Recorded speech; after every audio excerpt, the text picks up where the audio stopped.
To kowa da abin da yake faɗa akan me? Akan gemun masara. Wannan wanda masara an ta fito tana yin wani gemu gashi nan. Duk masu magani kowa yana bayanin shi, yana olsa, yana wane ne ciwon ciki duk kowa da yanda ilimin da Allah ya bashi akan wannan gemun masaran da ake magana a kai. To ni ba zan ƙara ba, ba zan rage ba. Zan ba ku shi akan abin taimako abu ɗaya rak. Kuma ko yanzu ne mutum kuka ji yana da wannan ko an fara yi mishi dialysis shine wankin ƙoda. To wannan ganyen, wannan gemun shi za a ɗiba a riƙa dafawa ana sha. Shi kenan.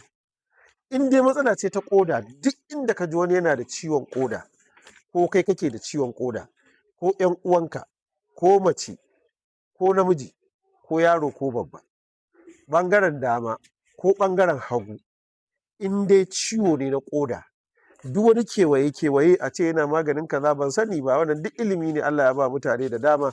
Amma ni na tsaya guri ɗaya, ciwon ƙoda.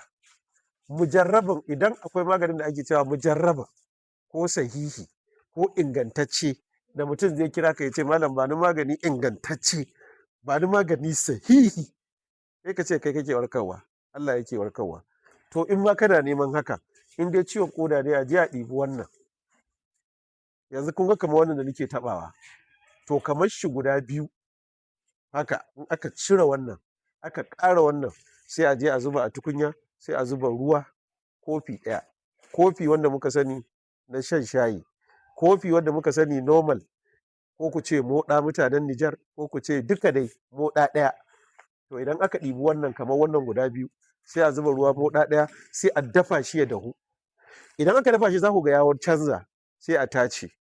Mutumin da yake fama da ciwon ƙoda, ko ƙoda tana zafi, ko an ce kidney stone ne, ko an ce kidney infection ne, ko meye abin da ya shafi ƙoda, a ɗibi wannan. Ba za ku yi wani tsawon lokaci kuna amfani da shi ba, in Allah ya yarda cikin sati ɗaya kwana 7, kullum mutum ya sha kofi ɗaya da safe, kofi ɗaya da daddare bayan ya ci abinci, za ku yi mana addu'a. Saboda haka ni a nan na tsaya a ciwon ƙoda, yana yi insha Allahu. In ka ji yau ɗin nan ka ji akwai mai ciwon ƙoda, je ka bayan gari damuna muke, duk inda ka je masara insha Allahu yanzu ta fitar da kai, ta yi goyo, ta yi wannan. Ɗebo ka ba mutum ka ce ga ya nan ya je ya dafa. In dai ka ji shi ba zai samu zuwa ba to kai ka ɗebo ka ba shi.